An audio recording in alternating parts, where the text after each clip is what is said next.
After a 7-month siege, the Iraqi city of Ramadi is mostly back in control of Iraqi security forces. Thousands of ground troops successfully pushed out Islamic State fighters and have reclaimed 80% of the central area of Ramadi. Iraqi forces are now working to secure the streets and free residents held hostage by jihadists. Islamic State still controls much of the northern part and western part of Iraq, including Iraq's second largest city of Mosul. Iraqi Prime Minister al-Abadi is vying to free the whole country of Islamic State this year. We are coming to liberate Mosul, which will be the fatal blow to Daesh, with the unity and the greatness of our people and the courage of its sons. Well, for the latest now, we turn to Susanna George in Baghdad. Susanna, well, we're hearing that Ramadi has been liberated, as the Prime Minister tells us. What about efforts to secure that city right now?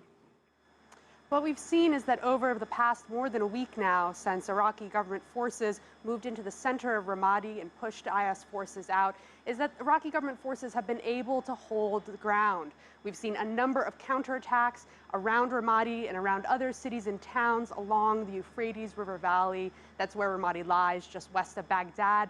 But so far, almost all of those attacks have been repelled, and including the more larger attacks that we've seen around the town of Haditha recently.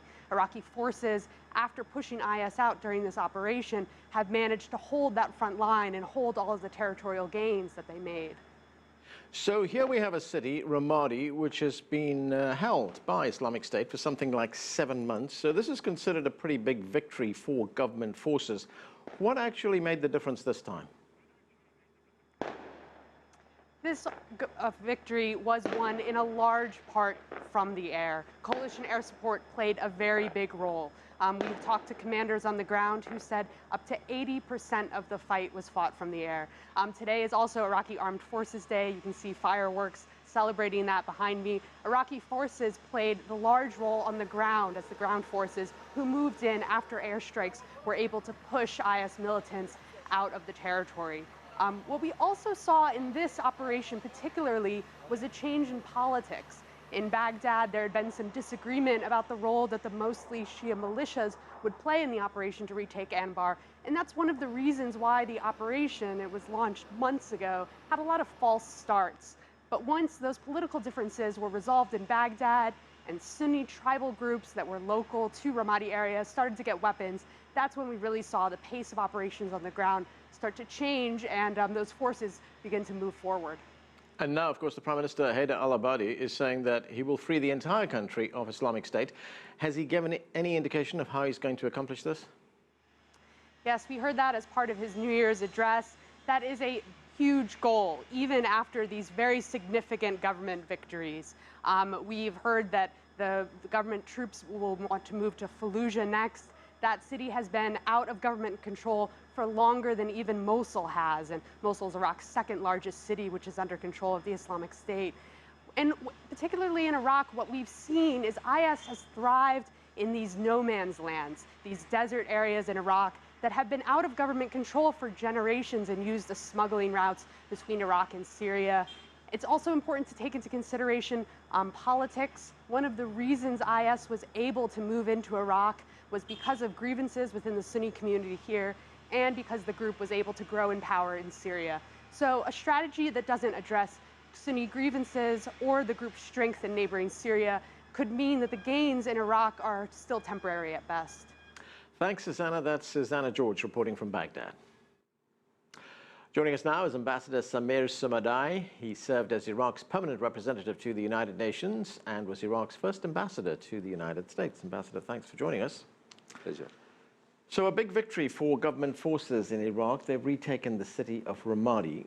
But Islamic State troops, militants, held the city for 7 months. That's a few hundred fighters holding a city as big as Ramadi for 7 months. They were outnumbered, outgunned by Iraqi government forces. Why did it take so long to recapture this city? Well, before I answer the question, I think it is appropriate to congratulate the Iraqi security forces and the Iraqi government on this success, and to say also that what they call themselves the Islamic State is really the enemy of Iraq, all Iraqis, and they must and I believe will eventually be defeated. They are very, very destructive and completely out of touch with the 21st century requirements of life. So let's get that out of the way. This success was an important milestone for the government. Why it took so long? Because of the structural problems in the security forces and the relationship between the government and the local communities. Let's start with the first point. That's very important to clarify. You see, Iraq is a rentier state. It sells oil and it pays salaries, and people basically live on that. When Saddam Hussein was removed, a new set of people came and took control of the resources and started quickly to look, unfortunately, and this was a huge mistake. I was a member of the governing council and I argued against that at the time. Started to look at this big cake in a zero-sum way. Let us grab as much as we can for us and for our followers, and to hell with the rest. Now, this seeped into the security forces. You remember, Bremer dismantled the army, disbanded the army. That was one of the most consistently criticized decisions. Now, rebuilding a new army is not an easy thing, but it was rebuilt not in the right way. It was built as trophies to followers, and therefore, now you have a spectacle of having many more generals in the Iraqi army than in the American army. I understand brigadier generals in the American army are less than 300. In the Iraqi army, nearly 10 times that, because it was just basically jobs for the boys and getting big salaries for people who are totally unqualified. Let's remember that during Saddam's time, the army was a battle-hardened institution. It had led, and you know, for many years, a war with Iran, and it had a lot of experienced officers. All of them were pushed outside and were turned into enemies. So we have this difficult situation with a new army which disgraced itself in Mosul because it was totally uninterested in fighting.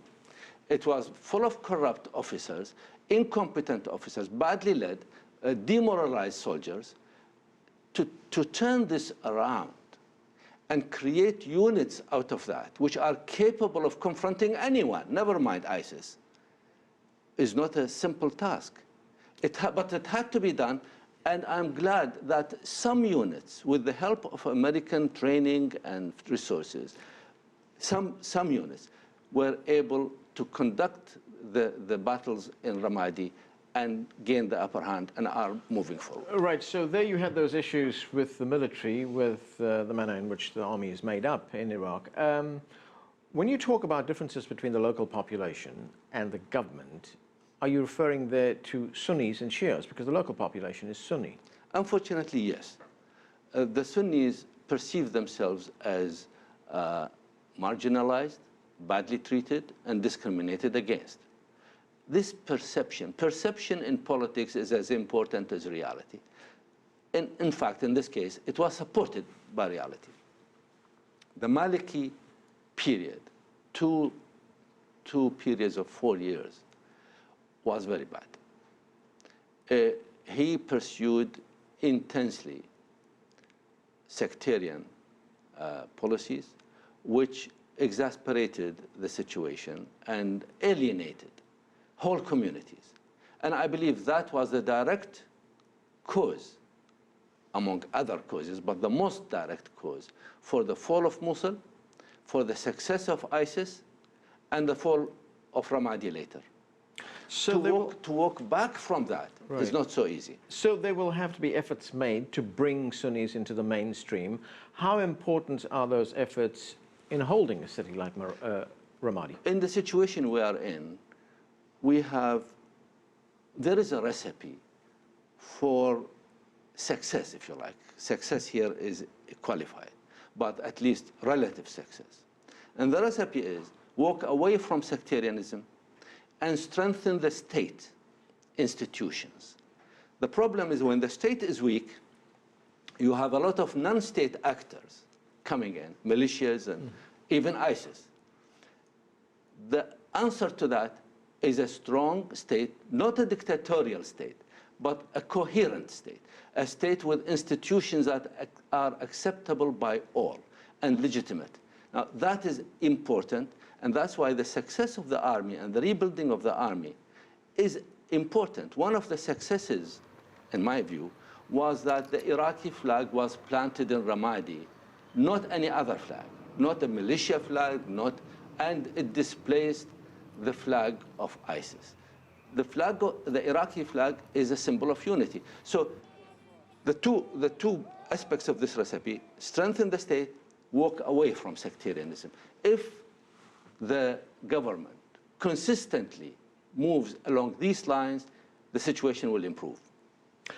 Looking at Ramadi itself, we're getting estimates that 80 to 90% of the city has been destroyed. The United States itself has carried out something like more than 630 airstrikes on the city. Do you know what conditions are like there now? Terrible. Conditions are awful. Ramadi, of course, is not totally liberated yet. ISIS, being the cowards that they are using inhabitants as human shields. The areas which are being cleared, the security forces have a problem in dealing with the men's folk, and they have to tread a very careful line to distinguish between civilians who had no hand in fighting with ISIS, or they were actually suffering from them, and ISIS fighters. So now the screening process has to be done carefully and delicately and not alienate the remaining people.